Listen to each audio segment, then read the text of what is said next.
this meeting of the Carson City School Board District to order. Would you please would you please accompany me with Mike Walker to do the Pledge of Allegiance?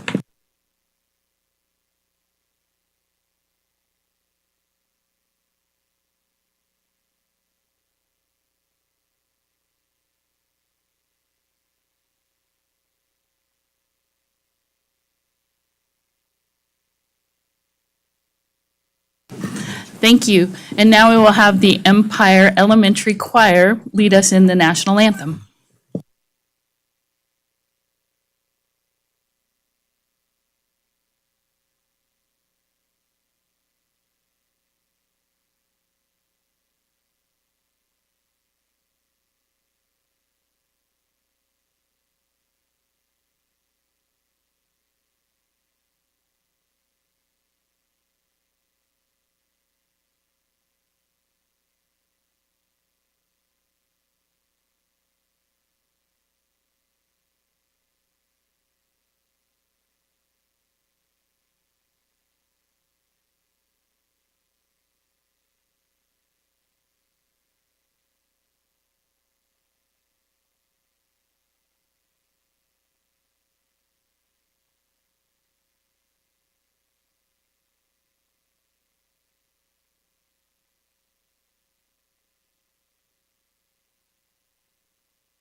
Thank you so much. Moving on to number 2, adoption of the agenda. So moved. Second. Motion by Mike, second by Laurel. Any discussion? Any public comment?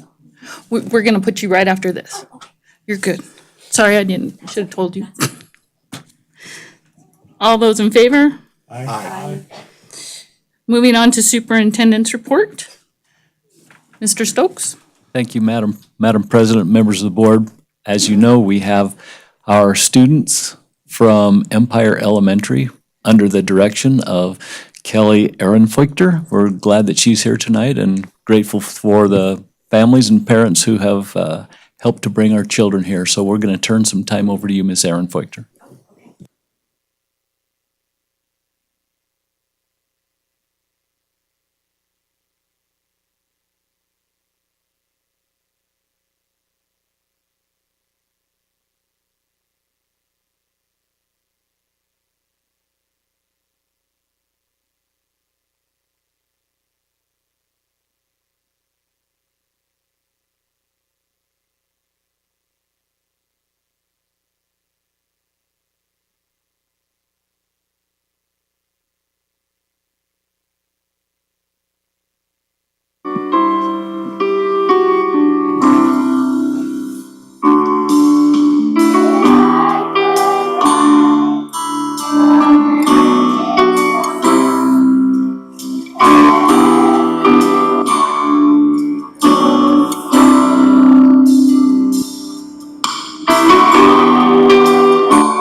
Thank you, and thank you, parents, for bringing them. We really appreciate it. Really nice to start our meetings off this way and remind us why we're all here.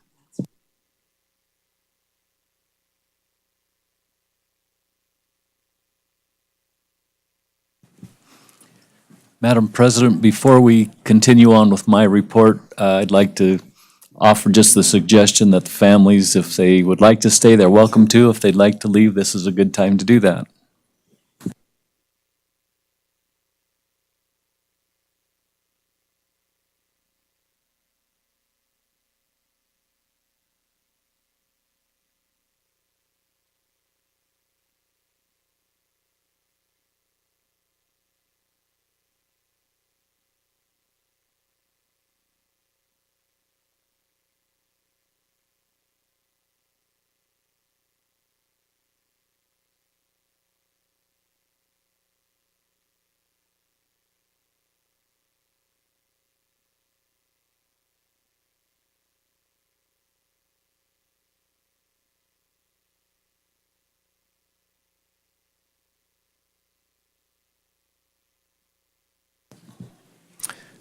Madam President, members of the board, next I would like to invite Ms. Sherry Kelly, who is one of the principal sponsors of our Carson High School robotics team, to come forward.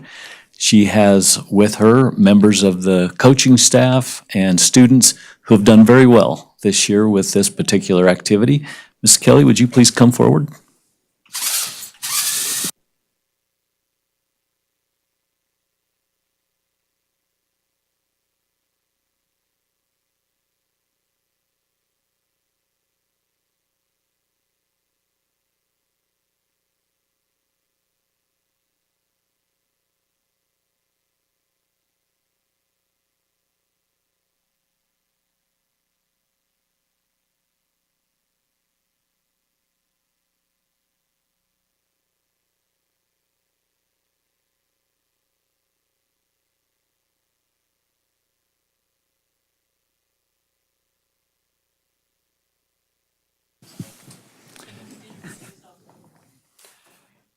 Good evening.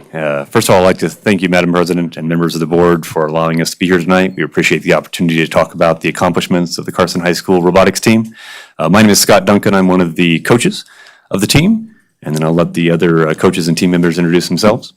I'm Sherry Kelly. I'm a teacher at Carson High School. I'm a coach. Josh Barham, also a teacher at Carson High School and a fellow coach.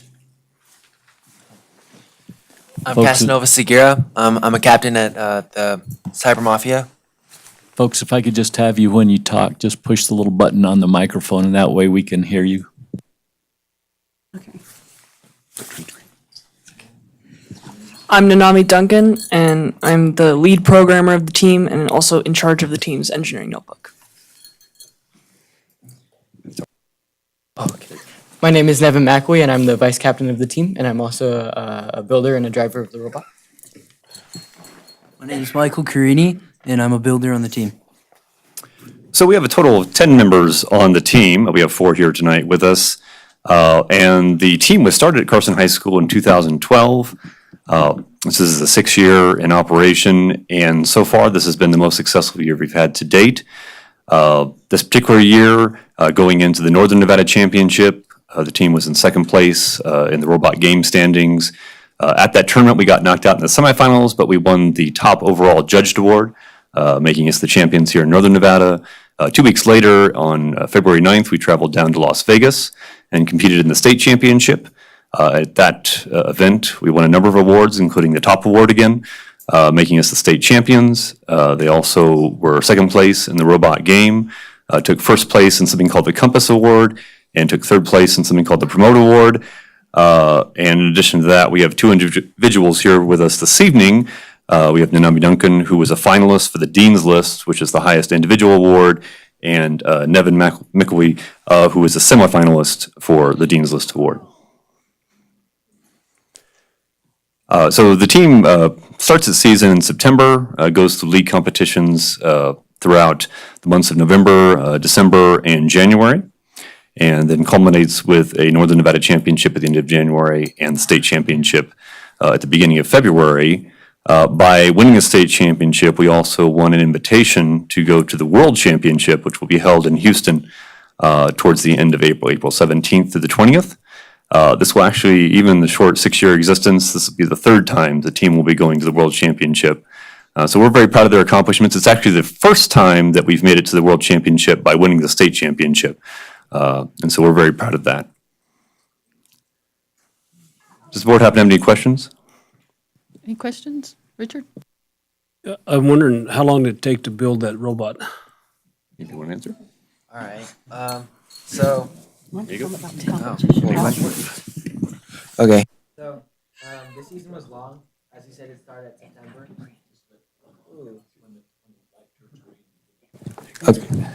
Okay, cool. All right, so as he's mentioned before, the season starts at September, and so this this specific robot took many re-additions and many times rebuilding it to perfect it.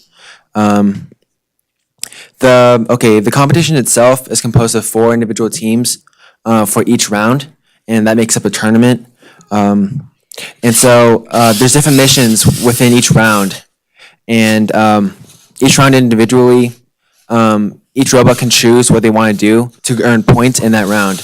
And so, as you see here, the robot can pick up a ball and particles. From this, it can dump into a lander, which is like a bucket that's raised off the ground. It also has a latch on it, which can raise the robot off the ground, which is also pretty cool. And these just earn points for our team. So, yeah. You guys have anything to say? So I'll be the lander, because we don't have a lander with us tonight.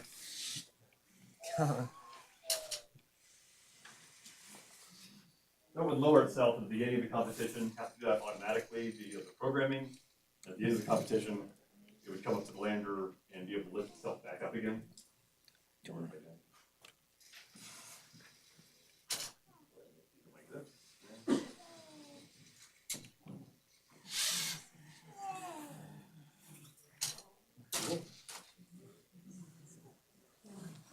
Any further questions?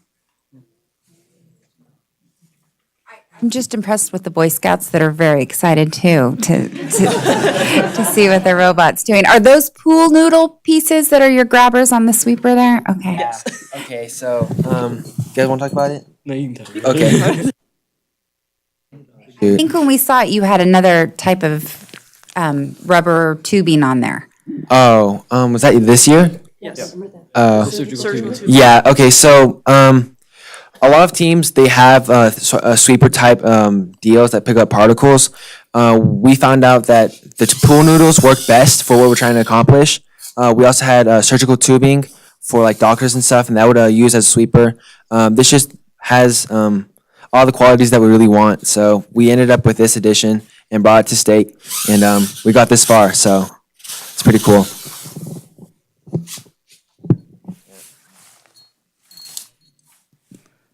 That's great, you guys. So we got a room full of people, so what do you have to do to go to state? Are you doing fundraising or? Okay, you want to, okay, you're right. Yeah, so we have a team of 10, 3 coaches. Our estimated costs are about $20,000. We've already started the fundraising process. That includes both things that the team is doing to earn the money. So actually, over the summer and throughout the year, we hold STEM camps, robotics camps that we invite the community to, and we charge a fee for that camp and then basically earn the money that way. We also do some things like car washes and things of that nature, but certainly we're reaching out to the community as well for donations since this is a large amount of money over a relatively small amount of time. So we do have a GoFundMe page, and certainly anyone who would like to reach out to Miss Kelly or the high school to make a donation, that would be greatly appreciated. Thank you. And I just would like to also compliment you on all the community service that you do with your team, because I've seen you at the airport open house. I've seen you at different PTA at middle school and elementary school event parent nights where you guys have come and demonstrated and taught kids about it as well. So they not only are seeking the support of the community, but they do a service in the community as well. Thank you, and I also allow me to speak to that just for a moment as the person in charge of the. I would like to be proud to tell that our team has accomplished over 800 hours of service, ranging from STEM-related activities to just general activities as well.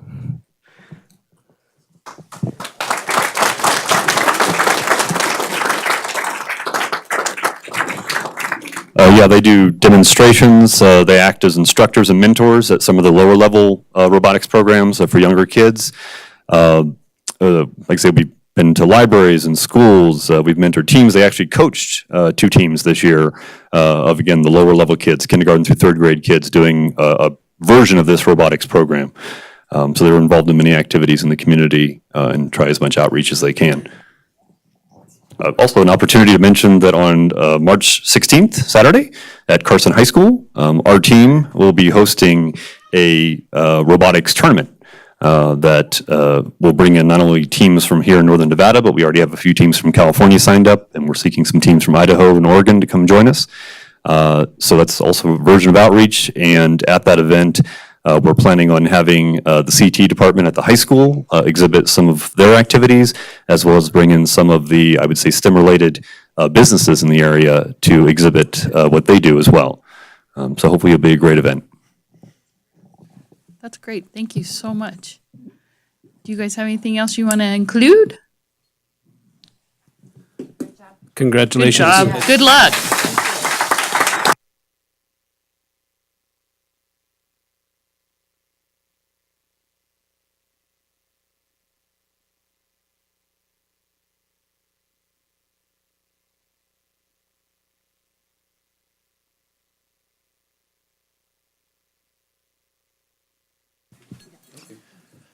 Madam President, members of the board, next I'd like to have our Eagle Valley Middle School 7th grade girls volleyball team come forward. They were recently named the Ta Neva champions, and I'd like to invite their coach, Mrs. Julie Reed, to come forward and introduce her students.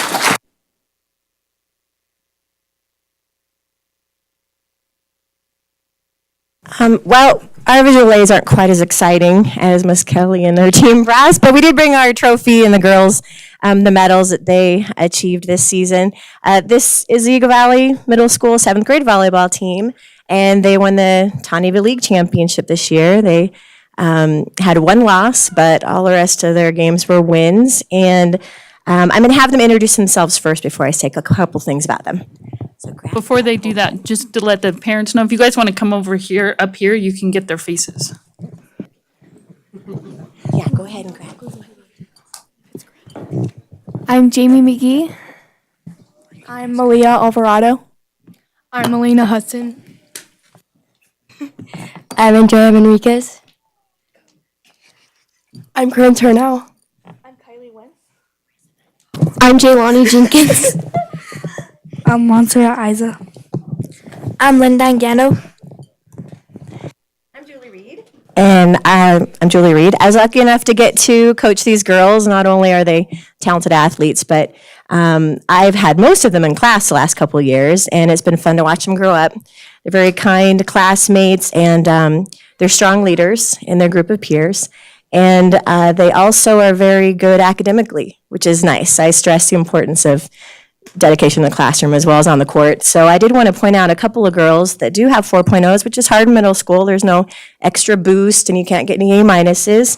So I know that Corinne Turnow, raise your hand, Corinne, 4.0. Kylie Wentz. Kylie Wentz also has 4.0. And then we do have a couple of girls aren't here. Jessica Medina Rojas also does, but she's not here. And although those three have 4.0s, the rest of these girls have very high 3.8s, 3.7s, which is good in middle school, because sometimes middle schoolers don't see the importance yet until high school, but these girls have already gotten there. So, and I wanted to point out our 2 captains, Jamie McGee and Malia Alvarado. Raise your hand, girls. And they don't know it, but they were chosen for the Ta Neva All-League team. So congratulations. They were actually on the team for 2 years as 6th grade and 7th graders. So, and we wanted to thank you for inviting us to recognize them. I'm very proud of them, and they had a great season. So, thanks. You guys want to say a speech? So Coach Reed, how many years has this been now that you've been coaching volleyball? I coached at Carson High with Cindy back there when I first graduated college in the mid-90s. And then since then, I had kids myself. And then I started coaching the middle school. So I think it's been 20 years, I think. I don't want to age myself, but it's been about 20 years. I'm not trying to age you. I just want to thank you for all the time and effort that you put in. And I've known it's been a lot of years. So we do appreciate your effort and the influence that you have on these young girls, and we appreciate that. Thank you. Any questions? Great job, girls.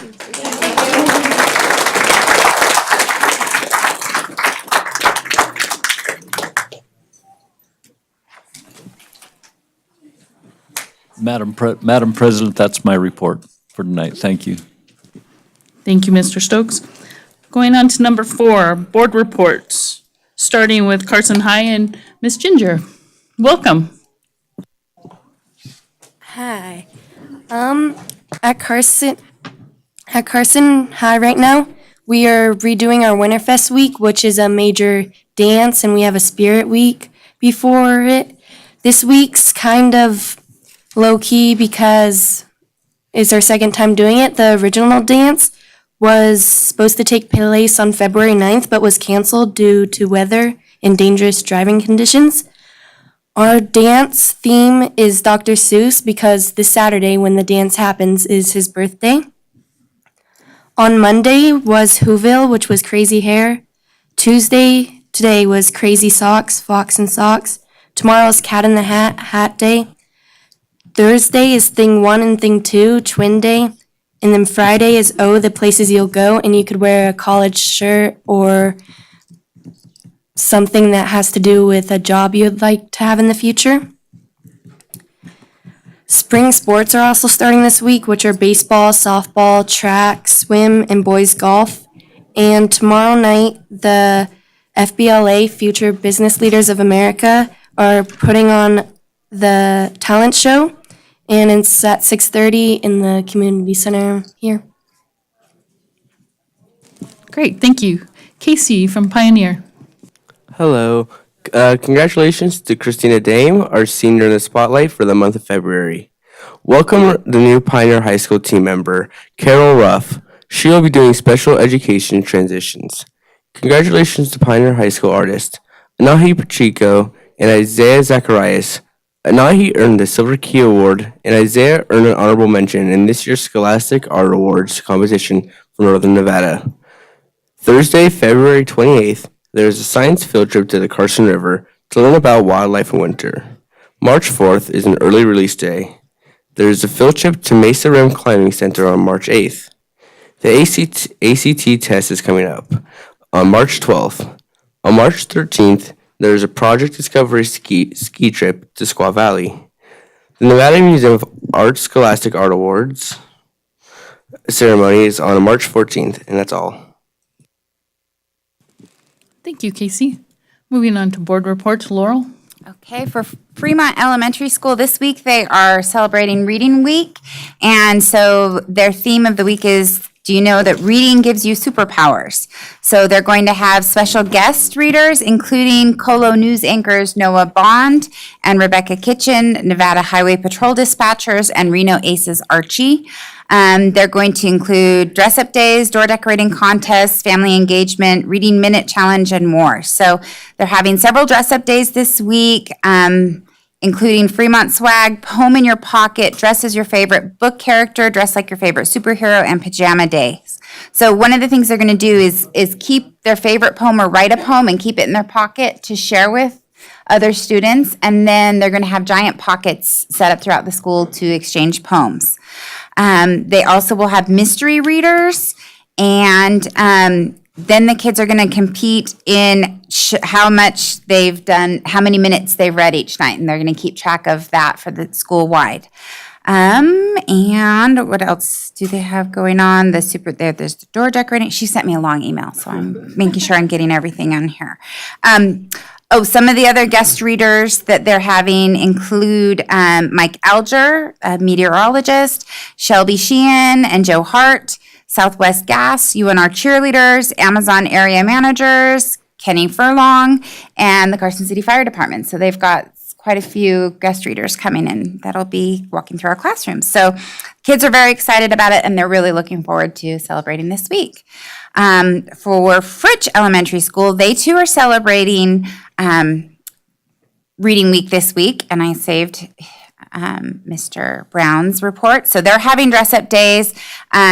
Tuesday, March 5th is, oh wait, no, not this week, starting next week. We're not into March yet. I keep thinking we already are, but we're not.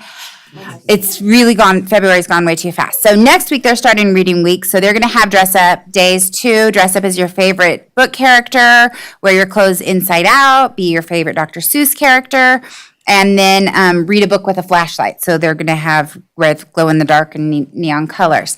And the important thing that they're doing Reading Week is Thursday, March 7th, they're having their Dr. Seuss celebration and family night. So all events are free. They will have green eggs and ham for dinner, breakfast for dinner, hop on pop, and a whole bunch of different things. Mr. Brown can moo, can you? And so some of the different activities. So that's always a really fun night when the PTA puts that on. So that concludes my report. Thank you, Richard. I have two reports tonight, one for Borderick Bray, and they'd like everybody to know they're having their STEM night this Thursday, February 28th, from 5:30 to 7 p.m. And they're also starting their reading week March 4th.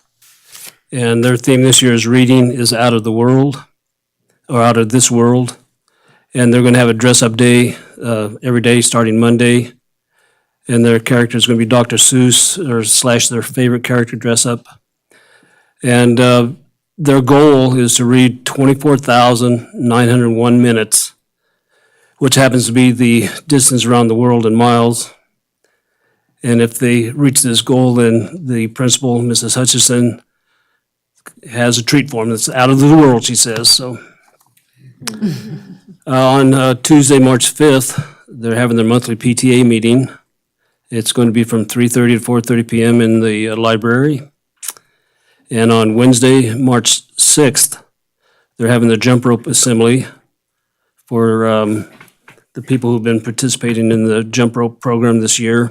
And it's hosted by Mrs. Sharp. And I'd just like to point out, she does all this on her own time in the mornings, and she does a really good job. She's been doing it for quite a while, and the kids really enjoy being in her program. And they've been working for the past 4 months, so if anybody can make that, I think you'd enjoy it. For Carson Middle School, on February 28th, the 8th graders will be touring the high school from 9 a.m. to 11:30 a.m. Then they're also having a career expo / job fair during their encore class, I should say. And they're having medical students from UNR presenting for that expo. And the 7th graders are having their parent night that night for the math program, 6 p.m. in the library. On March 1st, they're having a chili bingo fundraiser for the band. And that starts at 6 p.m. and it'll be in the cafeteria. Then Saturday, March 2nd, they're having a wrestling tournament all day in Fallon. Then on March 6th, Wednesday, they're having the GATE Parent Council meeting in the library, and that starts at 6 p.m. And then on Thursday, March 7th, they're having an assembly during encore from 1:45 to 2:30 p.m. And they're having a Sportswear Spirit Day. And then on Saturday, March 9th, they're having another wrestling tournament all day at Carson Middle School. So they got a busy week, and that's the end of the report. Thank you. Thank you, Lupe. Okay, I will be presenting information from Empire Elementary School. They have some upcoming events. They will have a snack and stories, which is when students get a book to take home to read. And they will emphasize the importance of having their children learn and get excited about reading, become better readers. They will have a PTA group taking off on event planning, and they are inviting parents and other families to join them. Their meeting is on March 5th at 3:30. And then if the parents are interested in reading to their children, they're also inviting them to join them between the week of March 4th and March 8th. They want to encourage the parents to come and be part of this activity. And then they're also inviting the parents to participate during the student-teacher conferences. And that is all I have. Thank you, Don. Al Seeliger Elementary School. Tonight was their STEAM night. And they also have a book fair that will continue all week. Also, congratulations to the Carson High School Blue Thunder Marching Band this past weekend. They participated in the Chinese New Year Parade in San Francisco. They had a great time and a successful trip. No report this evening. Thank you. On behalf of the NIAA, I'd like to thank the Carson High staff and custodial staff for hosting this last week the zone basketball games. NIAA is very grateful, and they really do like working with our staff there at Carson High. So I thank them for that. And then I attended the Fund Our Future meet and greet last night, and I think after talking to people and seeing, I think we really need to have, I'm calling out parents, grandparents, students, and teachers and everybody else that we need to get organized and we need to get down to the legislature. We're very blessed to be here in Carson City, but we need to have some new faces. They don't want to hear from school board trustees and they don't want to hear from our staff, but the rules are going to be in trouble this legislative session. So if anybody is interested in getting onto a phone tree list with me to let you know when you can testify and any questions you may have, please email me or call me and I'll get with you with that. But I think we're in really a crunch time and we're really not sure how it's all going to shake up. So I appreciate any help anybody can give me on that. Moving on to the Nevada Association of School Boards report. Laurel, do you have anything? Just a reminder, I think I left mine on the whole time because I just turned it. Just a reminder that our part 3 of orientation is it's March 9th. So it's not next Saturday, but it's coming up quickly. So it'll be here. So we'll see you guys then. And I don't think we have anything else other than we're continuing our search for an executive director, and Tom Szynski is doing a great job filling in as our interim executive director. So if there is anybody out there that's interested in the executive director, just go to the NASB website and they'll give you information there. The interviews will be on the 7th. Moving on to number 5, association reports. Loretta.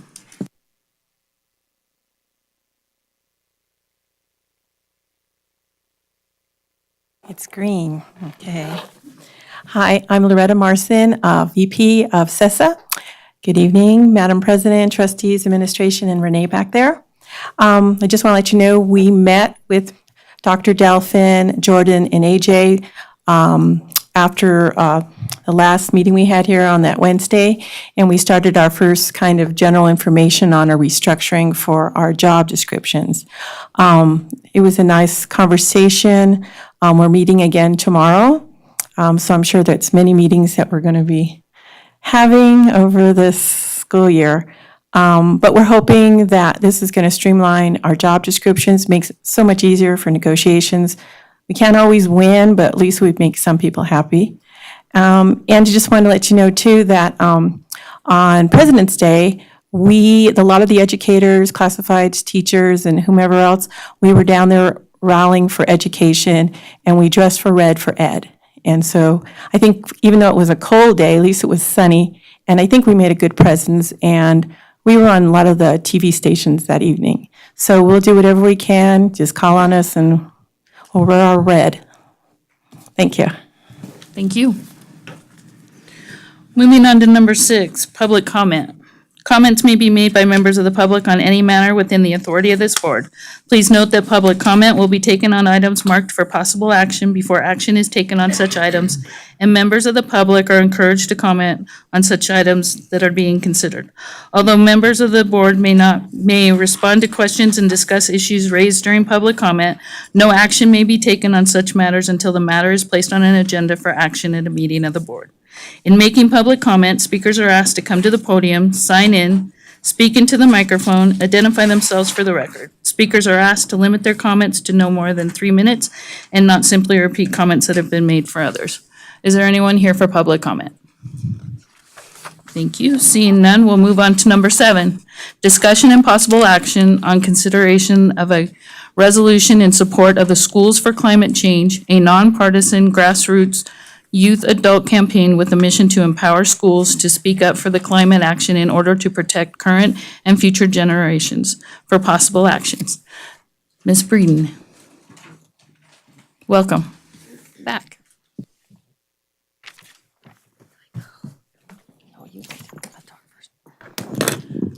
Hello, Madam Chairman, trustees, superintendent, support personnel. It's nice to see you again. My name is Midge Breeden, and I'm here to speak on behalf of Schools for Climate Action. And first of all, I want to thank you all for what you're doing. In educating our children to understand climate science throughout the curriculum, in sustainability practices that have gotten you 2 Pine Cone Sustainability Awards, it's pretty darn impressive, and we're very grateful. Tonight, we're going to ask you to take the next step, and with this resolution to increase your advocacy at the state and federal levels.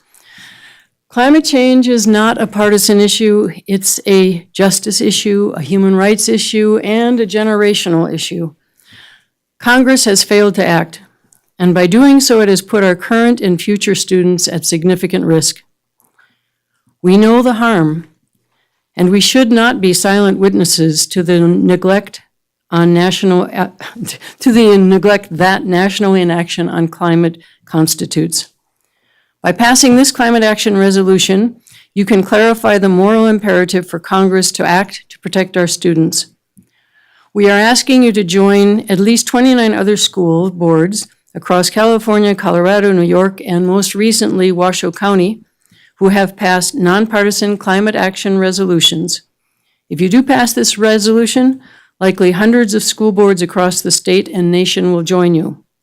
Together, the educational sector can help break the logjam on national climate inaction in Washington, D.C.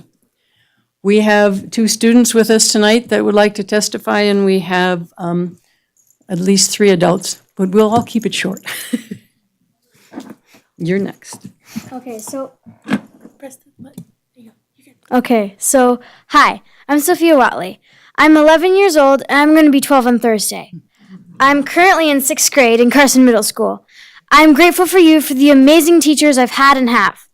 I am always gifted with the chance of education, and I'm learning something new every day. Today, I have come to speak about the problems of climate change. Currently, my science teacher, Miss Soulette, is teaching us about the Great Garbage Patch. We learn that plastic is harming our world and that only about 21% of trash can be recycled. The rest of it just breaks down and sits in the ocean and kills fish. We make and use more and more plastic, and it harms the earth. As a kid growing up in the 21st century, I feel as though past generations have put a burden on us, and now we must address it before it's too late. I also believe that if the world keeps going on like this, we will spiral out of control and lead into chaos, famine, and war. As the school board, you care about the well-being of children and future generations, so your voices are the strongest when you speak for us. Now, as I stand here in front of you, or sit here in front of you, I beg you to help this problem. I hope you'll decide to pass this resolution and speak out. Thank you. Hi, my name is Kyrie Samaris, and I'm 12 years old, and I go to Carson Middle School. First, I would like to say that I'm grateful for all Carson Middle School staff and education, but also the hydration stations because they help refill water bottles instead of throwing away plastic water bottles and polluting our planet. Now I would like to talk about climate change. My science teacher, Mrs. Willette, has been discussing climate change with us. Some of the effects of climate change are national forest fire breakouts. In this past 2019, there have been a record-breaking amount of fires in California because of the climate change.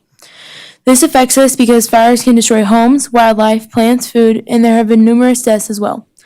Lastly, there are changes in precipitation patterns because of climate change. It has been increasing in the north and decreasing in the southwest.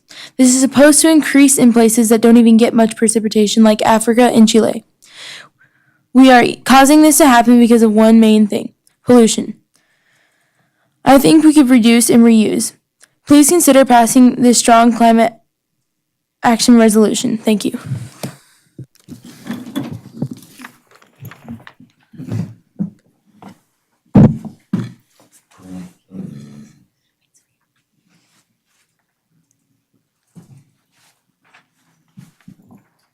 Some other people coming up too.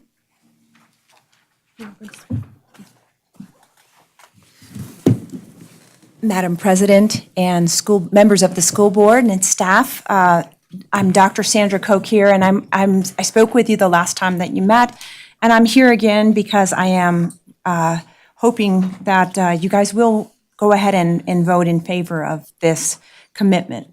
I'm a member of the Nevada State Medical Association. I'm currently chairing the Public Health Commission, and one of our active points of discussion are the heat islands that we have here in Nevada.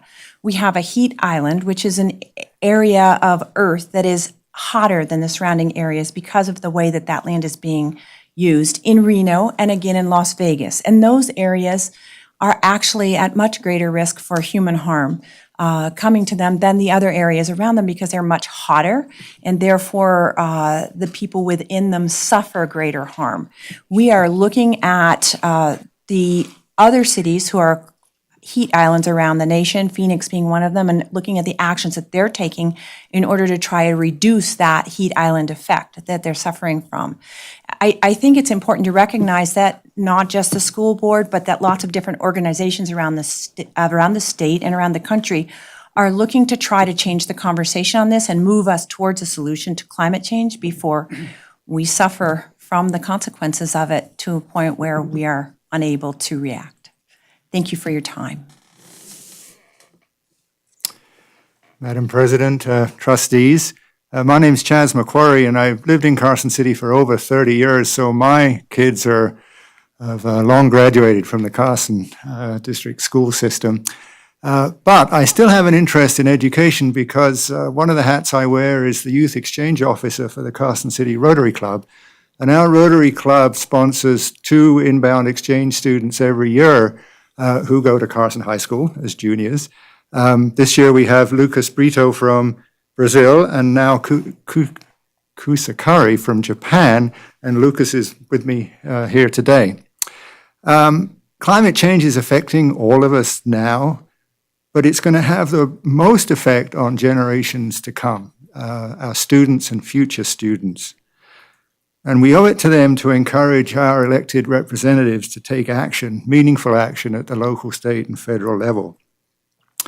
You may have read that in Europe, in the last month, there have been a number of demonstrations by students who have come out on the streets to urge or demand that their elected officials take some meaningful action. 10,000 in the UK, 30,000 in Belgium, 10,000 in Germany. It's an issue that directly impacts young people worldwide. The Carson City School District has shown its commitment and leadership to sustainability through its energy conservation, energy efficiency, recycling, and other area programs. You're the most efficient school district in the state. And I would like once again to acknowledge Mark Kornick. I don't see him here tonight, but he's been a great leader for you in this area. And I see this resolution that's before you this evening as the logical next step in this leadership to encourage our political leaders to take swift and effective action to protect our current and future students. And I urge you to adopt the resolution. Thank you.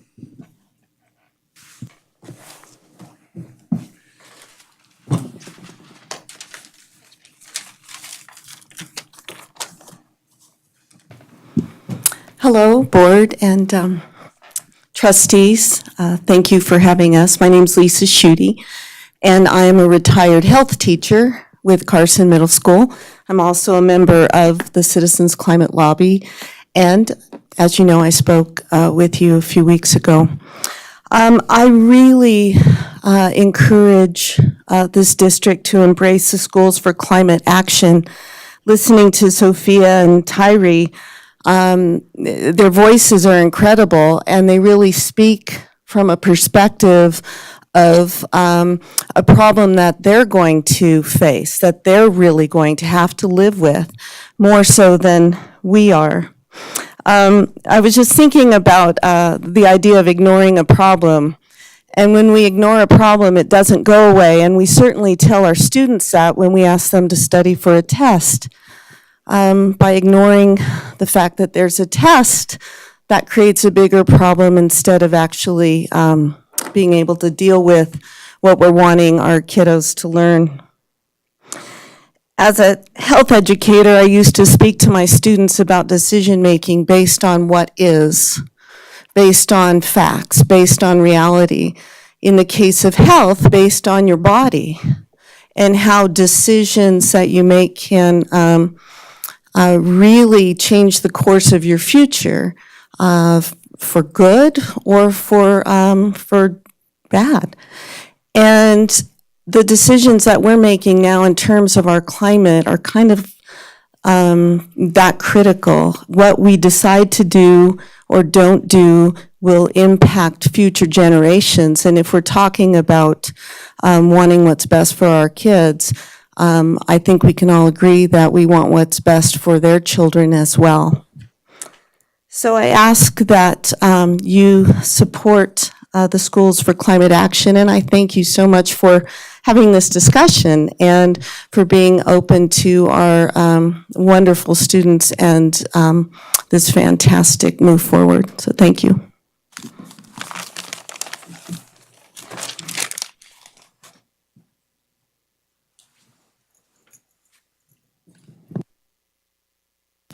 There are several people in the audience that are here in support of this. Can we ask them to stand? Is that good? Introduce themselves or not? Whatever you would like. This is your presentation.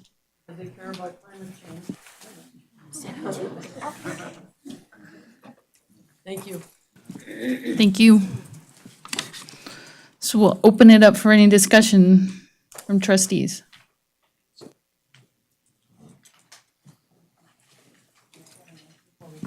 So I move that the Carson City School District Board of Trustees adopt a resolution in support of Schools for Climate Change. Motion by Mike, second by Dawn. Open it up for discussion. I have a question, and I'm just wondering, what resources would the district be committing if we adopt this resolution? What resources are we going to be committing to this? Would this require?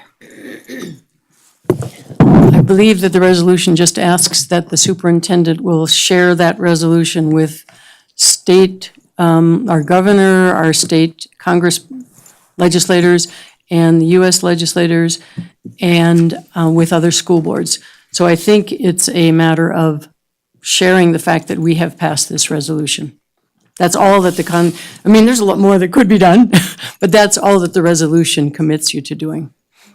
I just wanted to make sure. And then I guess I have a question for Mr. Pavlakis, because a couple years ago, we were asked to support the, to take a position on the ballot initiative for the recreational marijuana, and we were advised by legal counsel at the time that that was beyond our jurisdiction and the scope of our authority. And I just want to, does this fall with, I mean, we have students, but we had students that would be affected by that. So I just want to know, is this beyond our scope? And how does that play in? Thank you, Mrs. Crossman. I believe that this definitely is within the scope of your authority. As indicated in the resolution itself, one of the goals and strategies of the district is to provide the students of the district the opportunity to learn about environmentally friendly actions and sustainable practices. And as you've heard from I think both of the students, they are in fact learning about those things in their classrooms right now as we speak. So I think this is within your authority. I think the matter was properly agendized to the extent that this is a political issue. People who wanted to show up and speak against this were given notice and an opportunity to do that. So I think that this is a resolution that you can entertain. Go ahead, Mike. And, you know, when I think about this and reading through this, it really supports the mission we've been doing the last couple of years. I mean, Mark's been working with organizations to kind of bring down our footprint in the community. And I think that Sophia, who was that little girl advocating for recess before I left Fritch, and it's good to see that her advocacy skills have only gotten better with age. But I think that they make a great point, and it supports what we're doing. And I think that all we're saying is we support a clean environment, and we're trying to minimize our footprint and impact on the community, because when the next generation takes over and hopefully are caring for all of us, we want them to have good resources to do that with. Don? I prepared a little thing. Just for the record, I agree with Mike. This is a reasonable request. Initiatives like recycling programs and reducing carbon emissions by minimizing the burning of fossil fuels protect these resources for future generations. Minimizing carbon emissions also improves public health. And we talked about that. In one of my past lives, I worked in the ambient air monitoring industry. We manufactured instruments that measured particulate matter. Those are solid particulate in the air, and especially carbon particulate has been proven to be a leading cause of asthma, especially in children. And this resolution reaffirming the district's commitment to conservation and environmental sustainability is a good idea and a step in the right direction.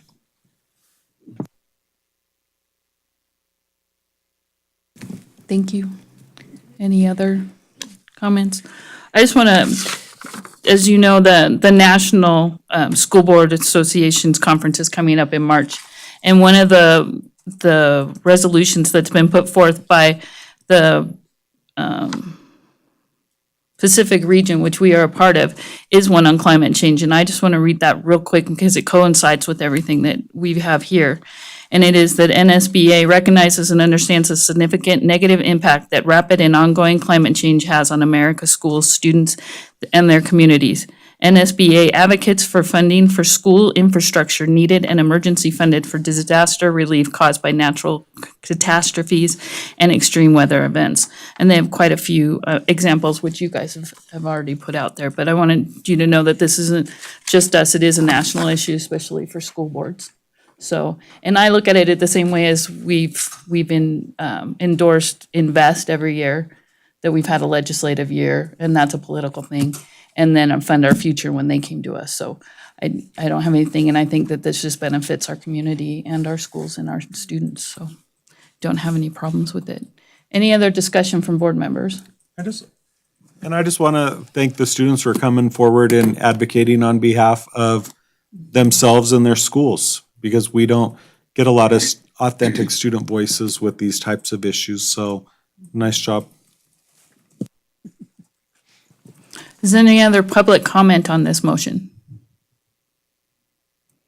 Seeing none, I'll go ahead and call for the motion. All those in favor? Aye. All those opposed? Motion passes. Thank you very much. And we will sign it right now for you.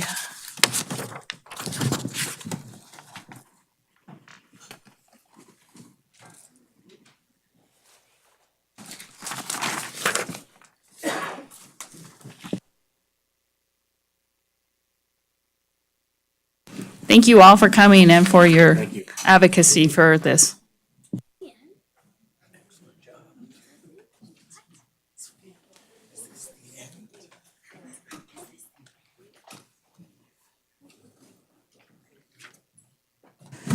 Thank you so much.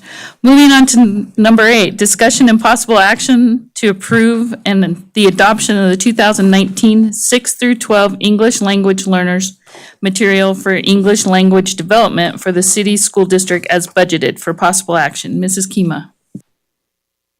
Susan Kima for the record.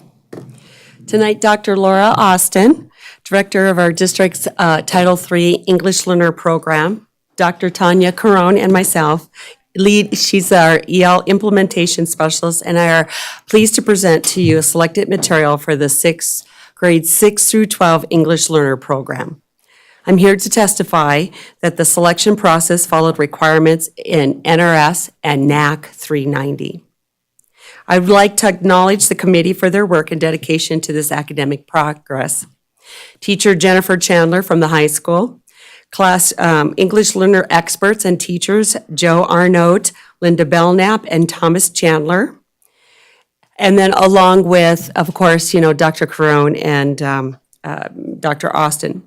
But special thanks needs to go to our parents, Maria Razzo and Emma Diaz Navoa, I hope I'm saying that correctly, have students at Carson High School.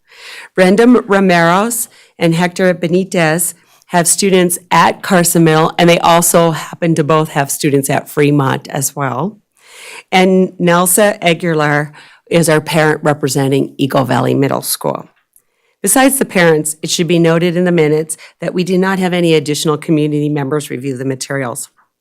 Per your approval, this product is slated to move on for state board approval on May 2nd. The reason why it's out a ways is that there's not a board meeting with the state in April. The cost of the project is approximately $75,000. And then unless you have any questions, I'd like to turn it over to Dr. Laura Austin and Dr. Tanya Carone, who will tell you why the committee selected the Inside series for grades 6 through 8 and the Edge series for grades 9 through 12 by National Geographic, which is a part of this Engaged Learning company for our district's English learner programs for grades 6 through 12. Thank you. President Wilkie, Superintendent Stokes, members of the board, administration, good evening. I am Laura Austin, Director of the District's English Learner Program. It is my pleasure to be here with you this evening to provide information regarding the process implemented for the adoption of grades 6 through 12 English language development instructional materials in support of the approximately 400 secondary English learner students in our district. In a moment, I will be presenting to you Dr. Tanya Carone, who chaired the adoption committee. Briefly, however, I would like to bring to the fore 2 federal Supreme Court decisions that informed our work, specifically Lau versus Nichols, which you'll recall requires the schools to ensure that students for whom English proficiency is not yet achieved receive quality English instruction until English proficiency is achieved. Also, secondly, Castaneda versus Picard, which requires a 3-pronged test for instructional materials for English learners to ensure that EL materials utilize 1, a methodology based on sound educational theory, 2, effective implementation, including a sufficient amount of materials, staff, and space to deliver instruction, and 3, proof of effectiveness. The instructional program needs to result in students achieving English proficiency, and the instructional program itself needs to be progress monitored for effectiveness.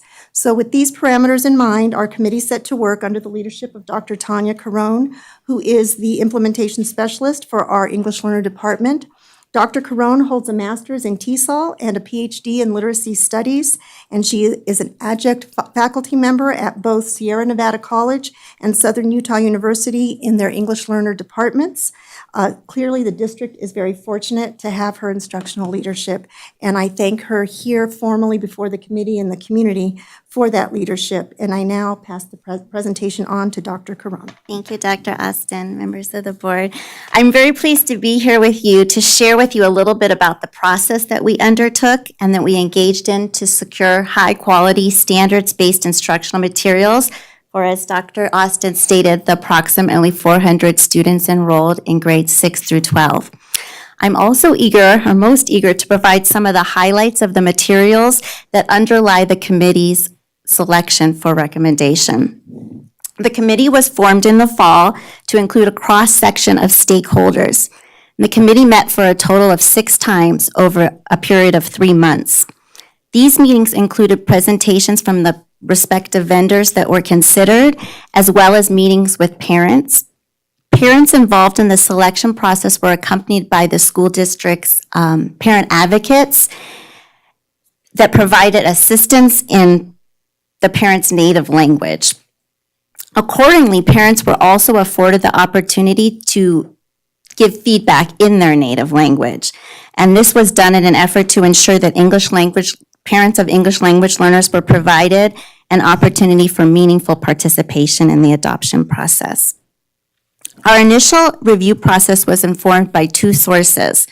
First, the committee considered the revised criteria for the Common Core state standards in English language arts and literacy as required by the state of Nevada. Secondly, in efforts to ensure that our work was grounded in research-based best practices specific to addressing the needs of students for whom English is a new language, we considered a secondary source in preparing for our review. This included considering a landmark document published by the Council of the Great City Schools. This organization consists of 67 of the nation's largest urban public schools that collectively serve about 26%, about a quarter of the entire English language student population in the United States. And an overarching purpose of their work is to provide step-by-step guidelines or guidance for selecting instructional materials aimed at accelerating the academic language and grade level content learning of all English language learners. So with that in mind, recommendations posed for this step-by-step process in combination with the evaluation tools that are prescribed by the state of Nevada, those things were kind of the bedrock of our endeavor. So having said that, step 1 was to initially evaluate the materials sought based on considerations relative to our district's English language learner program at the secondary level. So presently, for our purposes, this primarily indicated a need to acquire materials aimed at meeting the needs of English language learners who are levels 1, 2, and 3 according to the state ELPA, which is presently the WIDA access test. And this population counts for about 3/4, a little over 70, about 72% of learners in that population. At this stage, the materials were evaluated and based on non-negotiable criteria related to English language learners. This criteria included confirmation that materials were designed for and validated for use with English language learners, and that they also had an explicit and substantive alignment with the Common Core standards. So based on that criteria and our initial review, there were 3 publishers that met that criteria. That was Pearson, Houghton Mifflin Harcourt, and National Geographic. We then took a closer look at those materials provided by the publisher, and they were evaluated using both the textbook and instructional material evaluation rubric form for language arts and the classroom instructional material alignment tool for English language arts grades 3 through 12. Data garnered from this third and final step of the process indicated that the committee's frontrunner publisher for selection was, as Mrs. Kima stated, National Geographic Cengage. The committee chose both Inside for the 6th through 8th and Edge, so they're the programs that are published by the same publisher. Beyond meeting the non-negotiable criteria considered, there were several perceived advantages of the programs, and some of these highlights include that the programs have a focused target on developing academic language across the 4 domains of language. And what I mean by that is that there was an equitable balance of instructional strategies that supported the development of speaking, listening, reading, and writing. It was kind of balanced in that way. And this was important to the committee members because those are the things that are measured on the high-stakes test that English language learners take as a measure of their proficiency and in order to exit the program. Secondly, the materials were comprehensive and that they provided instructional strategies across the developmental stages of language acquisition. So that is, there were materials that would meet the needs of newcomers or students that were new to country, to the opposite end of the spectrum, which would be students which we sometimes describe as long-term English language learners, students that say stagnant in those higher levels of language. And then there were materials that met the needs of everyone in between that span. When one thinks of National Geographic, you think of a wealth of nonfiction text, and that is one of the advantages of the program.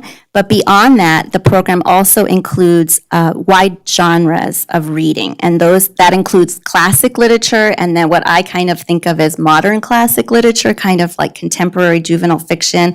So think of like the Outsiders, Jerry Spinelli, those kind of high interest things that have, in my mind, have become kind of modern classics for juvenile fiction. And then also, there's been an addition of complex text to meet the needs of the Common Core standards and things like close reading and those types of strategies.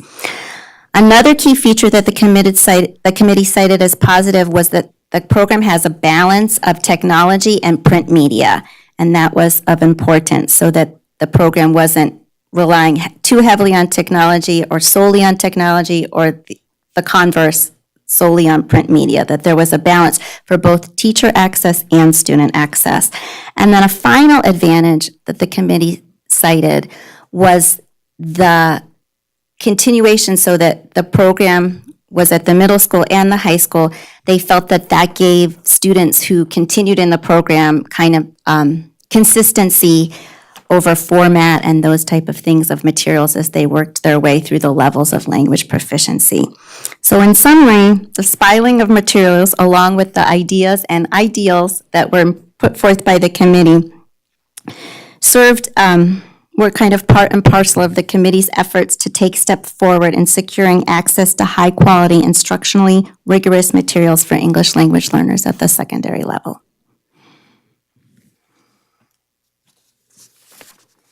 Are there any questions? Any questions? Richard? I actually have two, if it's okay. Okay. On the rubric for the inside. Yes. On number 9, materials provide smarter, balanced assessment type questions. And it was marked as one as inadequate for lack of rigor. There was some concern for lack of rigor, particularly at the upper levels. There was also some, it was more of a concern that the rubric that we used maybe didn't mirror the purposes of our committee. We did want that for the smarter balance, but we also, their comments indicated that it didn't necessarily match the WIDA rubrics, which are used to measure language proficiency. And that rubric, the tool that we use to evaluate the materials, is not designed to measure materials that are aimed at English language development solely. It's part of that. It's part of it. So there was a little bit of concern that only at the higher level, so students that maybe were level 4, that there was a lack of rigor in some of the tasks, and it was noted that that might need to be supplemented or modified for that purpose. So that's recognized, okay. But I think it also sprung from just the fact that, literacy and English language development, there's parts that they share, but there's things that are specific to the concerns of English language development that weren't addressed by the state's tool, by the rubric.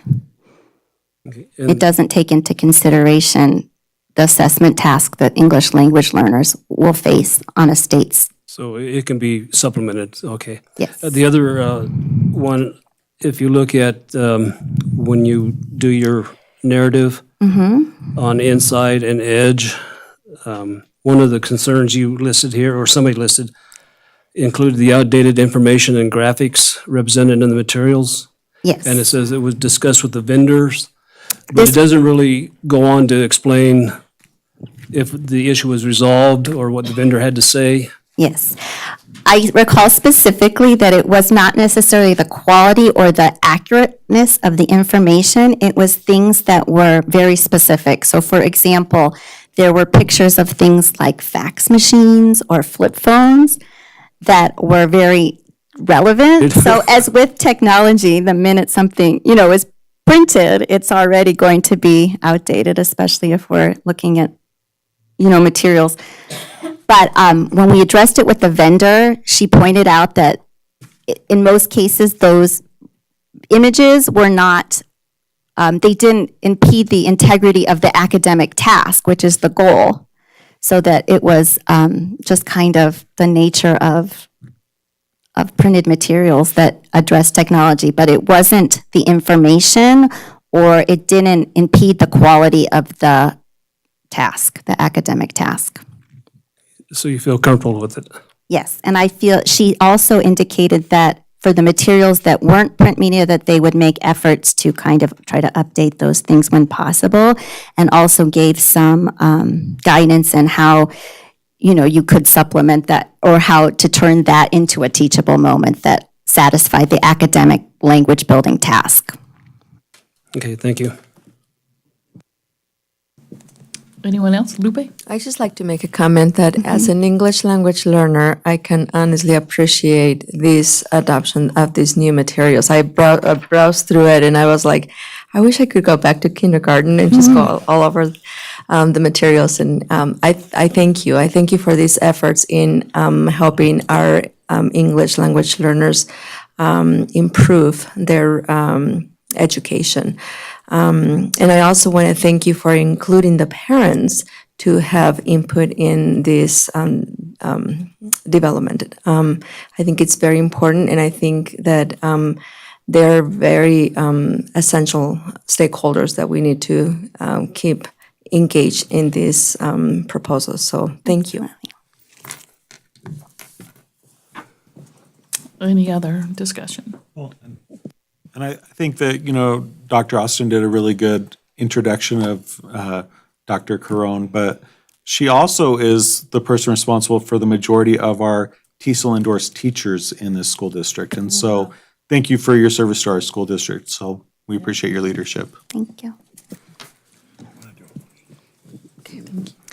Looking for a motion? I move that the Carson City School District Board of Trustees approve the recommended 2019 adoption of 6 through 12 English language learners materials for English language development as proposed by the Committee for the Carson City School District as budgeted as presented this evening. Motion by Lupe, second by Laurel. Any other discussion on the motion? Any public comment on the motion?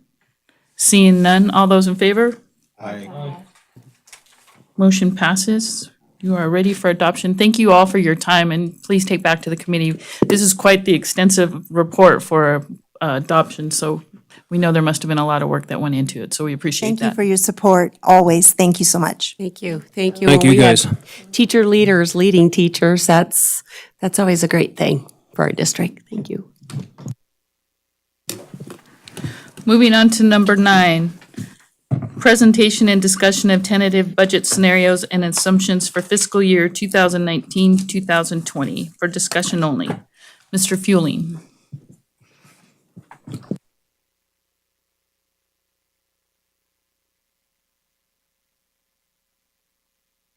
I just have to ask why you're getting set up. Is this like a theme we're gonna walk out depressed for the next several meetings, Mr. Fueling? I didn't bring Kleenex, so it's not going to be that bad of a report.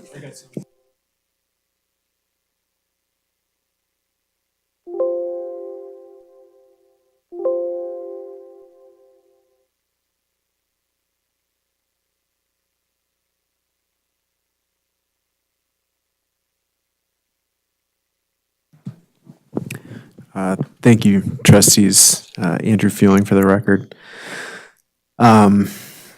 So last time we met, we reviewed some different revenue scenarios. I'm going to apologize now. I was trying a new PowerPoint format, and I don't really like the way this turned out. So hopefully it's easy enough to kind of follow and understand the basics of it, and I'll do my best to explain.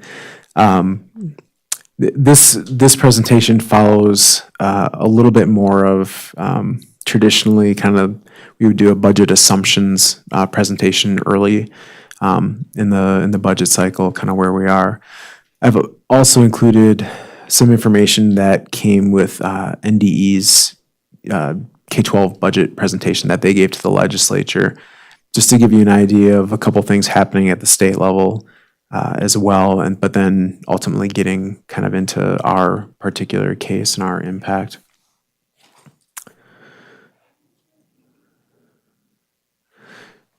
So I've seen two presentations now from the Department of Education at the legislative level on the K-12 budget. And what's interesting is, as much as we've talked for so long now, it seems, about this new funding model coming down the pike, it's not mentioned at all in those discussions. So it's just kind of a strange, strange set of circumstances where I guess they aren't really ready to talk about it, because the governor's budget has to reflect what is currently in place. And so they haven't gotten to the point of talking about potential changes. And considering the impact that we've been looking at, it's kind of a frustrating place to be in a lot of ways. But there's about 8 slides that are just taken specifically from the presentation that NDE gave.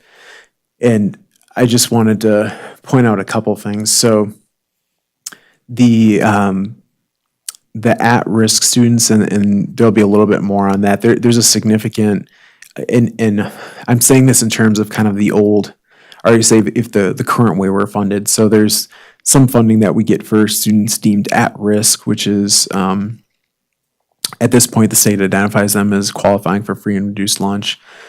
We receive money if they also fall in the lowest quartile of performance and if they are at a 1 or 2 star school. But they are expanding the funding in this area quite a bit.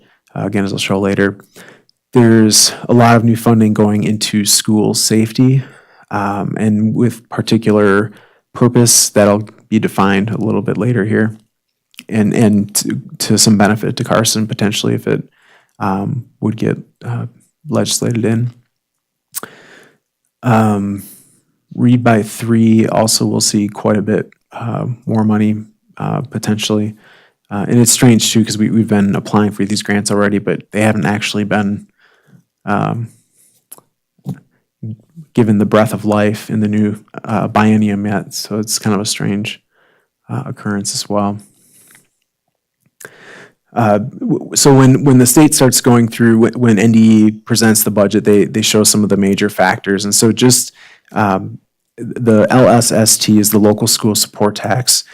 So this is considered a local revenue, and it is a local inside Nevada plan revenue, which means that whatever revenue is generated, it goes to help pay for our towards our per pupil amount. And if you remember the way the funding works, you have this base per pupil amount, and whatever portion the local revenues can make up of that, the more local revenues there are, the less state aid comes in. And if there's less local revenues, then the state has to pump in more money.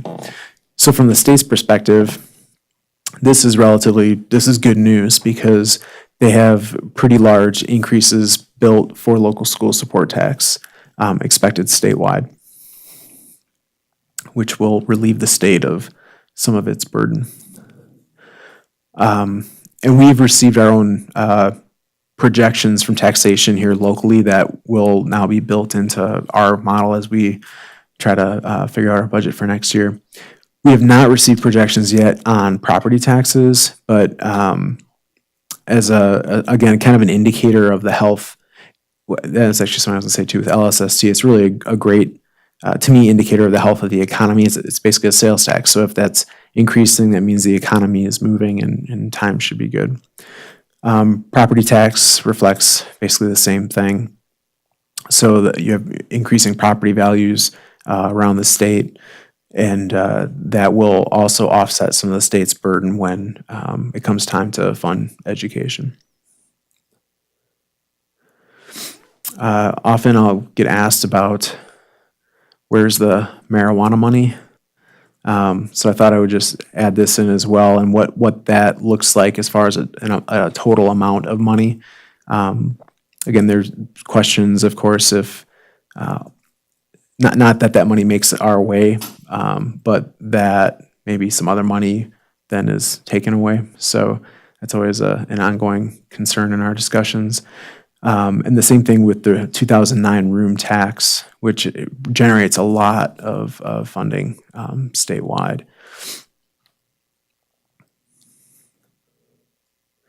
So when the state builds their budget, they have certain assumptions that they take into account.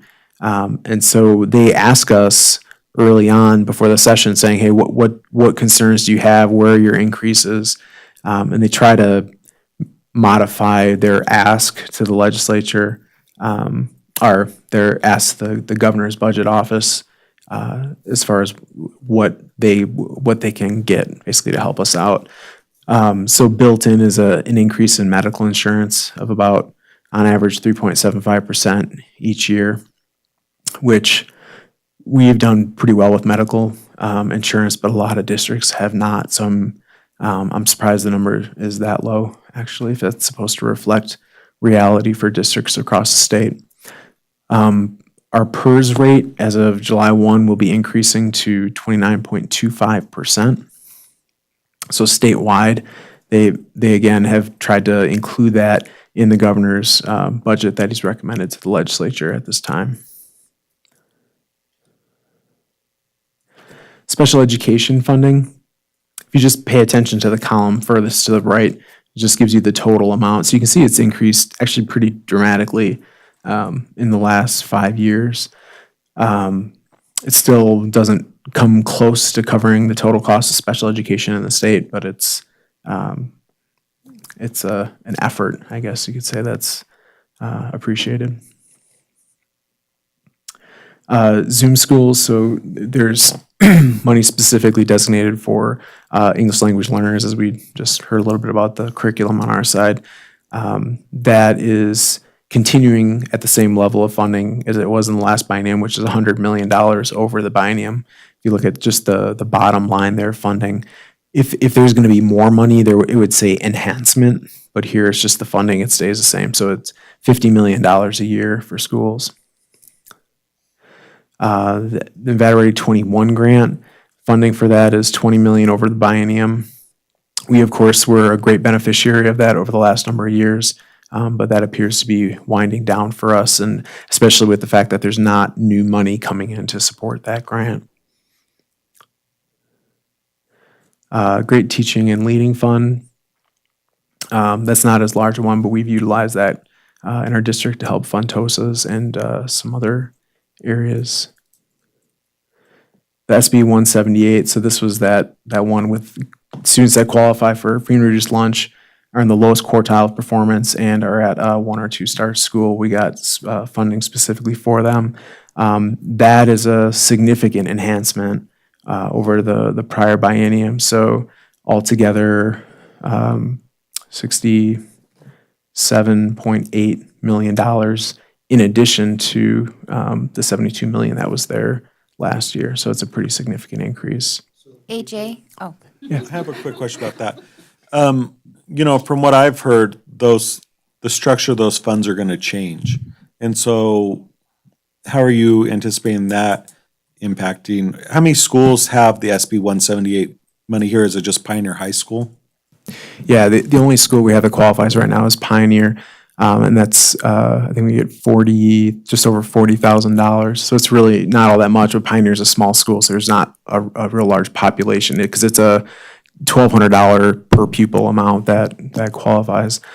And one of if you have a school that qualifies for Zoom funds, they cannot receive these funds. So that also limits your ability. While we do have some 2-star elementary schools, because we have Zoom funds going to pretty much every school, helping out with their English language population, it precludes them from receiving any of these funds. So that's really the only one there. So if I understand the question, what this may look like, I mean, this is one of the key parts of the new model for the DSA. They're looking at what's interesting, and one of the many questions we have is, so that amount of funding for Carson City, I think, to help kids identified at risk could amount to, I think, close to like $6 or $7 million. It'd be a huge increase.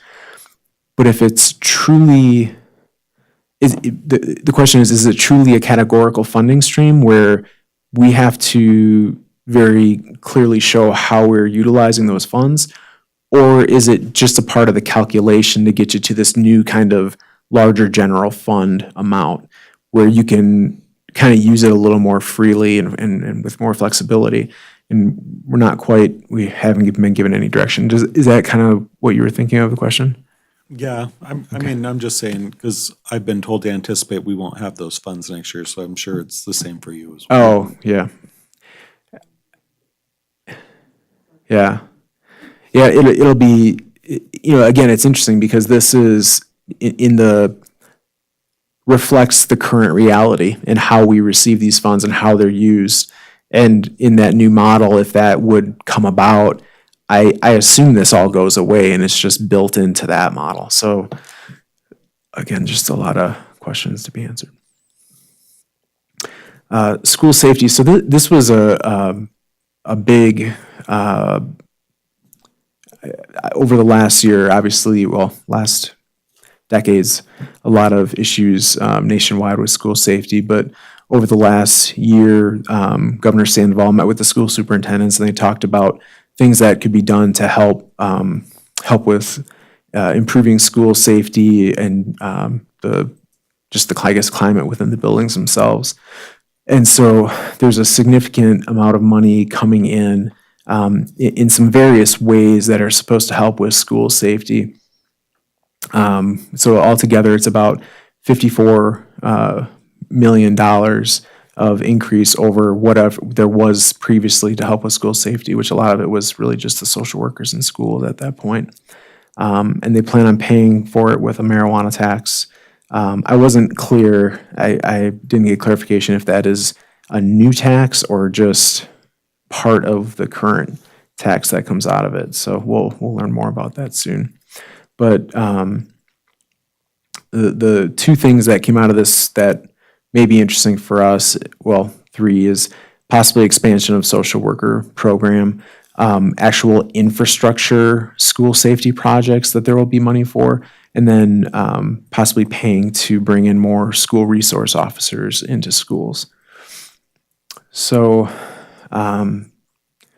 this, for social workers, you can see that there is an enhancement at the bottom. So there's more money that will be coming in to support that grant. How that actually gets divvied out to the schools is based upon a formula, which they had this little graphic here. So based on your, sorry. But based on school climate data, behavior data, discipline data, and what they consider vulnerable students, which I actually don't know the definition of, but they look at all these things and then spits out a number. Basically, my understanding is that this is what you would possibly be eligible for social workers. For the school resource officers, so they talked about how Clark County and Washoe County both have their own school district, or their own school district police departments. So they were talking about them a little bit and how this may help them hire more officers, but then they mentioned that a lot of the rural districts don't have their own police department, but it would allow them to either begin contracting or expand contracting with local law enforcement, which obviously we do, and we have for a number of years after the city won the grant for the Cops in Schools program. And now that's something that cost half the cost of those officers is now fully a burden of ours. So what's not clear is if that money could help offset that cost at all, or if it would have to be for additional, specifically for additional school resource officers. So we'll learn more, but I think it's definitely a positive for schools either way.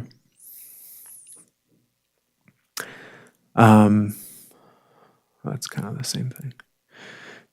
School building infrastructure. So this just gets into trying to improve the school facilities themselves. One thing we are very fortunate to have at this point is the single point of entry at now at all schools as of 20. I think all those projects finished in 2014.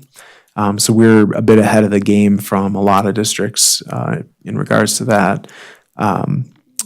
So it seems as though you'd have to have a school safety audit, which I believe we've had a school safety audit. And so based upon what is said in that audit, then you can submit for approval to do some of those projects and then get funded for them. And they did set a minimum for those projects, just because if it was on a per pupil basis, like a district like Esmeralda would never have enough funds to do anything because they only have like 47 kids in the whole district. So they said there'd be this block amount, and then on top of that, there would be additional amounts per pupil. So these are the numbers that were presented. Carson's at the top, as it should be. So a little over $1 million, which again really is it's a significant amount of money, and considering where we are with the single point of entry at our schools, that would be additional funding that we could do maybe some minor modifications at all the schools, and maybe even pilot a couple different ideas at schools to try to improve the safety of the facility. So that'll be, again, it's not guaranteed. It still has to get through the session and get approved, but I think considering the climate that we're in right now, that's likely to come through in some way, shape, or form. Read by 3 got a significant enhancement. They've seen a lot of good results coming out of that program. And again, they talked about having a learning strategist at every elementary school in the state, all 406 elementary schools. And my understanding is that is what is being fully approved out of that grant. So that is, the learning strategists are basically, like here we call them the ELA, IS, I guess in an individual building, or like a reading specialist within each individual building. Career and technical education got another enhancement. Those programs get quite a bit of support at the state level, so that was good to see. So any questions on any of that? I guess wanted to just give you an update from the state level what we've been seeing with K-12. Okay. Well, all right, I'll keep moving on. I do have one. Yep, sir. When are you going to start talking about the new formula? Do you have any idea at all? There's a bill that we're reviewing this week that is Senate Bill, I want to say 188, but maybe it's 288, that is directing school districts to base their budgets on the preceding year's per pupil amount. Whether or not that goes anywhere, I don't know, but that's a bill that's out there. That's interesting. I have not seen that yet. Is that okay? I did see you had forwarded me an email. Sorry, I'm trying to get caught up. I've been spending a lot of time on the new model, trying to figure that out with some of my other finance folks. It's SB 188. 188. Okay. So, Trustee Varner, in trying to answer your question, it's interesting because it seems like even many of those at the legislative level don't necessarily know when this information is going to come out. And I guess I don't know the process that well, but it amazes me considering the impact it could have, that there hasn't been more groundwork done to get the districts involved. We were at the subcommittee for the Ways and Means Subcommittee on School Finance on last Tuesday, and presented some testimony there, I guess, regarding some frustration with not knowing what's happening. And it was an interesting reception we got to that.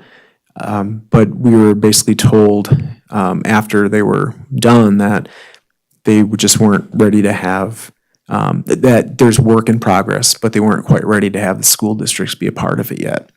So it's, given the uncertainty and the timing of budgets being due, it's really unfortunate that we're not getting more information. But again, it doesn't seem that necessarily all the legislators even know a lot of what is happening and whatever the work is being done. They are working, I think, internally trying to figure out not so much the model itself, because I think that's kind of it's been created essentially in some ways through this study that was done, but they're trying to figure out more so how to afford it and what it's really going to cost, and where they can get funding from, which is my great concern. The numbers that I showed you last week basically put a huge burden to pay for it onto the local entities, the local school districts, and minimizes the burden on the state to make it happen, which would be a really bad impact on us if that were the case. And truly all school districts, even Clark and Washoe, would be hurt by that. So it's something that I can tell you, all the finance officers from the other school districts in the area, we're in very regular contact right now as we try to figure this out. So as I get more information, I'll certainly be sharing it with Mr. Stokes, and he'll be passing it on to you. Okay. So timeline assumptions. So what's coming up? So we've received our preliminary projections for local school support tax and government services tax from Department of Taxation. We will get final projections in mid-March, and along with that, at the point, we'll get property tax projections. And so those are the final numbers we use in building our budget. We have to use those numbers unless we have a really good reason to tell taxation that we don't want to, which some districts do. But I would expect in their initial projections, they have some large increases. I would expect that to stay the same. Usually the difference from the preliminary to the final is not that large.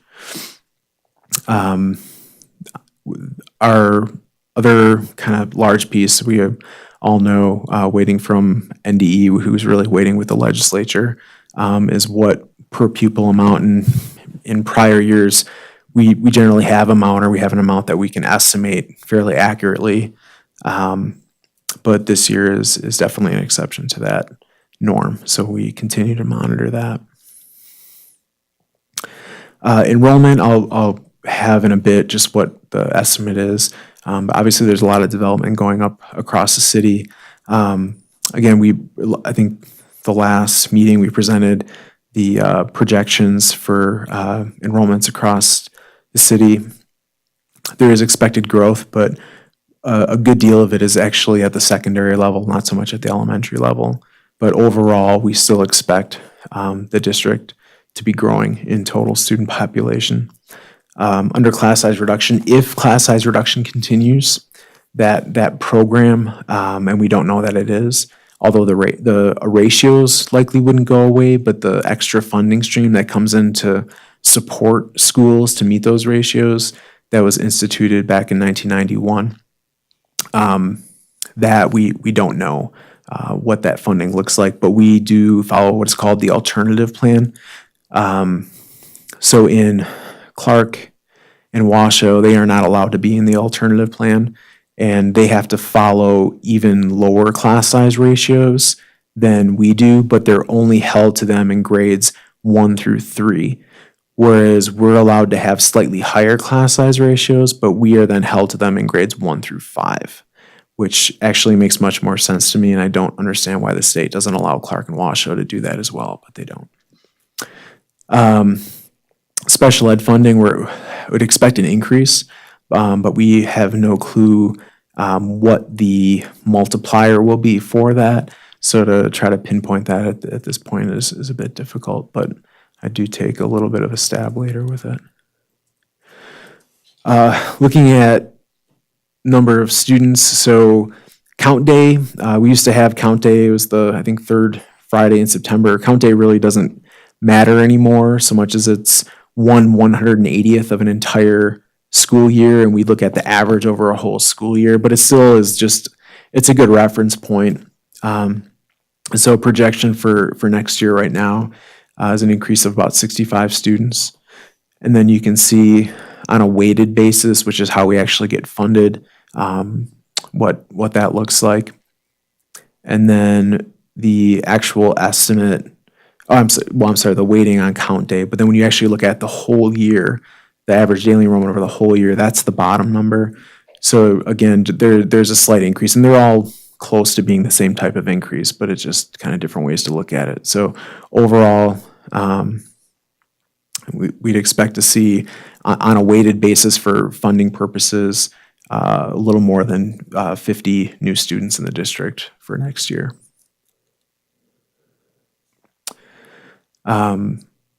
Revenue assumptions. So as we get into this, and I show you kind of what I think we're seeing. The number I'm going to be using is the worst case number that I presented at the last board meeting, which is a per pupil of $6,511 per pupil. But again, we really don't know what that is. We don't know what special education aid will be. We don't know what class size reduction aid will be. And all of those play into the health of the general fund, ultimately. We do lose revenue each year to charter schools in the state. In the last number of years, it's been between $400,000 and $500,000. And what that is, you have what are called the outside revenues. So they don't play into the calculation of your per pupil funding and all that sort of thing. So on the outside, you have 2/3 of your property tax, you have your government services tax, and you have franchise fees. And what the state does is look at all of the residents, all that total amount, whatever those three total to, and they look at all the resident students in Carson City, wherever they may attend. And they take that big dollar amount and they divide it by those kids, so they get a per pupil, what they call the outside revenue per pupil. It's about $1,000. And then they multiply that, really every charter school in the state. If a Carson City resident student attends a charter school in the state, that money follows them to that charter school. So, for example, Carson Montessori has about 220 Carson City resident kiddos. So they receive about $220,000 of these outside revenues that we would otherwise collect. But then we also have students attending other charter schools, some of the online charter schools, and so those dollars follow them.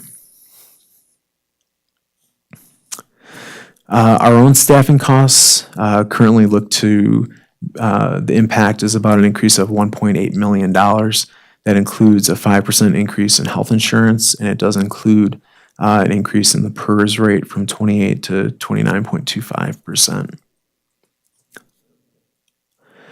Non-staffing cost changes, so about $20,000 for operating budgets at the schools, giving them at this point just, and I should say too, most of this is things moving along kind of as they are right now without making any significant changes. It's just kind of if things continued the way they were for the most part. So historically, we've given the schools, it's been a 2% increase. That would be about $20,000 for next year in their operating budgets. Departments I have is a 0% increase. We haven't given departments an increase for 2 years, I think. So just kind of, again, just same as last year. About $20,000 in increase in property and liability insurance. We have not received a quote yet for next year. but I would guess there'll be some increase in there. About 35,000 for gas. So it's one thing that stood out to me, just kind of looking at the budget, how it's been going over this year.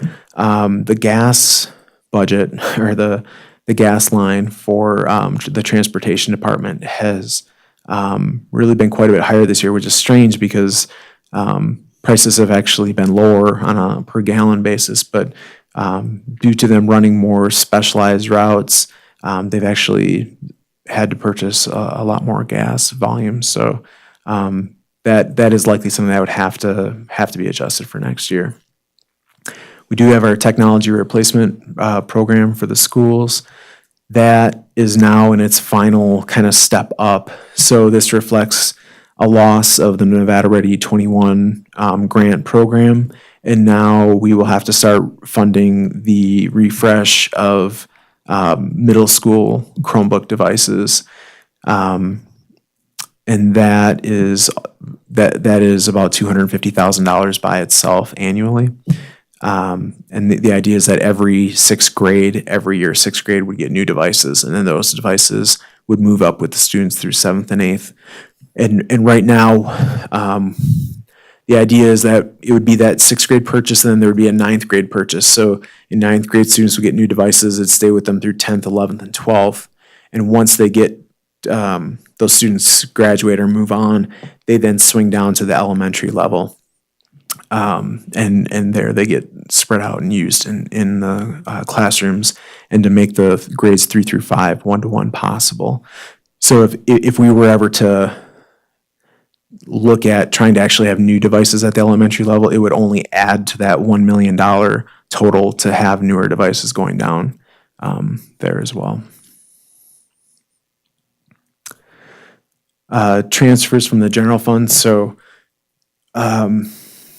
many of the funds do not have enough revenue or aid coming in to cover their actual costs.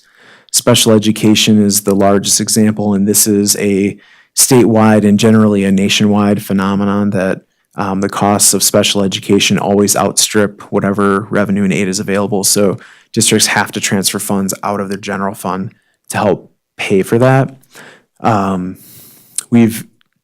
Since I've been here, that transfer has been anywhere from about $6.75 million to about $7.7 million. But this year, the approved budget actually went up to 8. At this point, I would say that's a reasonable number to expect for next year as well.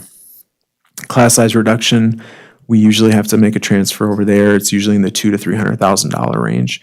Right now, it looks to be increasing a little bit, but and I only say that because the expenses are going up, assuming that the revenue we would receive would be steady, which we don't know is the case. Nutrition program, we have a guarantee, or have had a guarantee in the past, of a deficit of $250,000. So I'm holding that true. That's a guarantee that comes from Aramark in running our program. But AJ, when they presented, didn't they say it was going to be like 194? Yeah, so it was 194 this last year, and their guarantee for the current year is actually, I think it's $222,000. So just as a kind of a larger ballpark number, we're used to, I left that 250, but it likely will be a different number. And then debt service. So we do, through savings of all the energy efficiency upgrades we did around the district, the savings that we generate from that is used to help pay the financing for those projects. So that this year was about $230,000, I believe. So next year it goes up to about $300,000. And what we'll see is just kind of a slight increase each year for the next years until that is finally paid off. So the worst case scenario I gave you a week or 2 weeks ago were general fund revenues at about $60,500,000.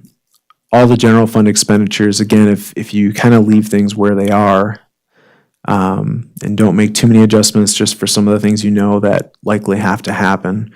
You have general fund expenditures of about $69.5 million, which leaves you with a deficit of almost $9 million going into fiscal year 20.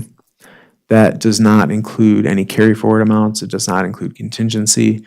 It does not include any curriculum funding.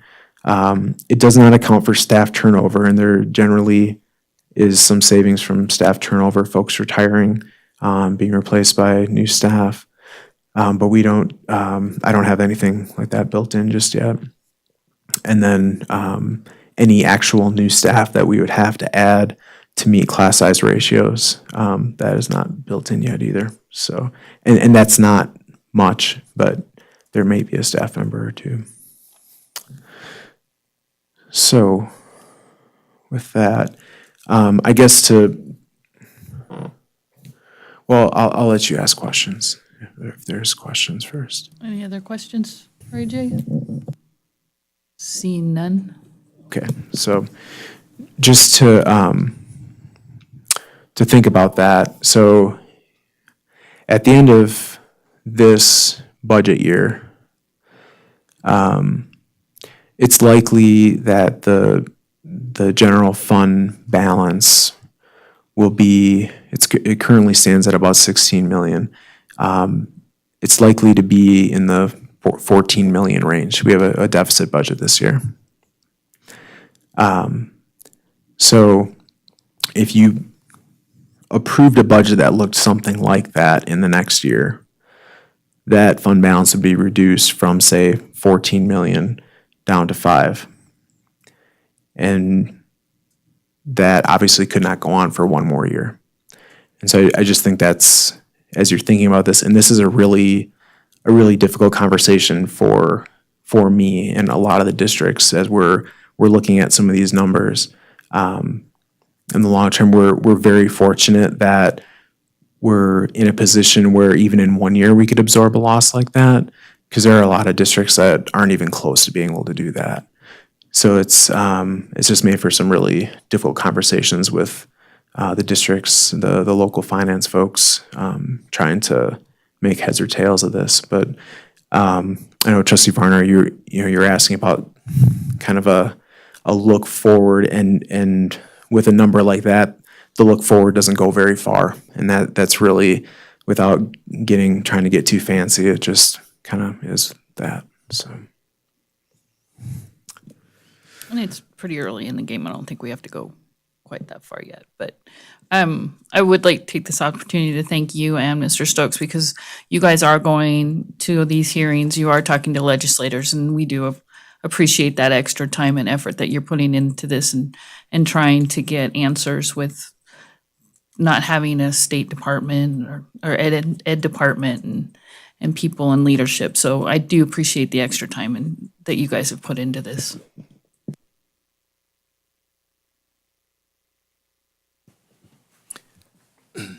Maybe one thing that would go a little ways in just comparing our current year to what's being proposed.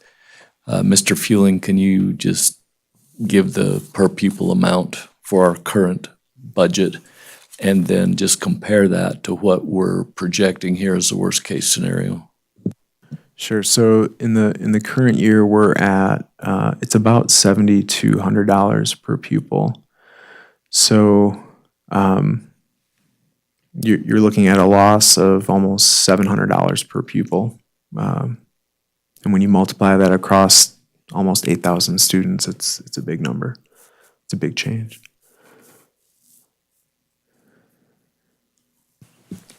Madam President, so my reason for asking that to be said is because we just don't know. And the meeting that Mr. Fueling was referring to that we attended last week, and NSCA was there, and we appreciate the support from the teachers.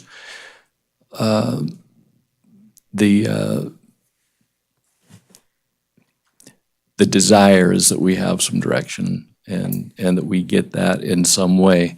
But right now, without any knowledge, because on the actual agenda for that meeting was to have a discussion about this new plan, and it just never happened. There was nothing. And so without having any specific direction, it's just really hard to know where to move forward. And so hopefully that will be here in the next little bit. In fact, even during this meeting, Mr. Fueling sent me an email that he'd received from the Department of Ed that at least acknowledged the fact that this information is not out yet. And but they realize, and I think that some good came out of the meeting where Mr. Fueling delivered some information, essentially pleading for some guidance. And I think that has now been heard, even though we still may be some place away from having it in the immediate future. I know we've got a group of CFOs coming to town on Friday that we're hosting, and the superintendents also meet this week.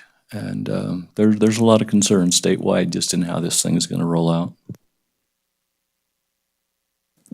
You know, I mean, I guess I could be crazy for thinking this, but I have a hard time believing that something like this is going to come to fruition that's going to hurt every school district in the state. So, you know what I mean? I'm guessing that they'll probably be a little bit more cautious than that. I mean, but I guess we have to be prepared just in case I'm wrong. But I mean, it seems it would be crazy because having to make cuts like that would be ridiculous, because how would we maintain services? You know, I mean, we're not looking at just cutting out the technology. We're looking at huge impacts. I would agree. I mean, some of the numbers we were looking at, and the numbers I said during the testimony at the legislature, I mean, even Clark County and Washoe County were hurt. They had large negative numbers, and I think that got some attention because there was some confusion, because a lot of, I think especially the legislators from Clark, believe that this is just going to be a lot of money coming their way. But what's really important is some of the underlying base assumptions as to how this is going to be applied.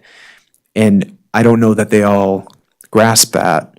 And again, with some of the turnover that's happened at NDE, I'm hopeful that there's people that can help support the legislature as they try to understand the impact. And I mean, it seems completely unreasonable. I would totally agree with that.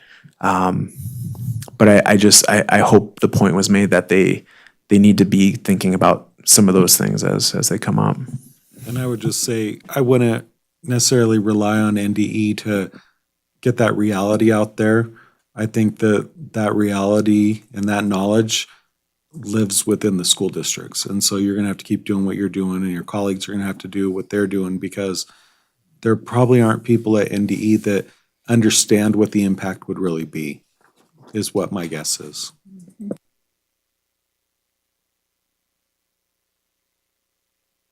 Okay, and on that note, thank you, AJ. We will go to number 10, approval of consent agenda. So moved. Second. Motion by Mike, second by Don. Any discussion on the motion? Seeing none, all those in favor? Oh, public comment? Seeing none, all those in favor? Aye. Moving on to number 11, informational items. Just a reminder that tomorrow is the community PLC meeting, and it's going to be a little different this time. We're going to be doing the sustainability. I always have trouble pronouncing that word. To kick off their conference. And are there any questions about anything there? Seeing none, moving on to number 12, requests for future agenda topics.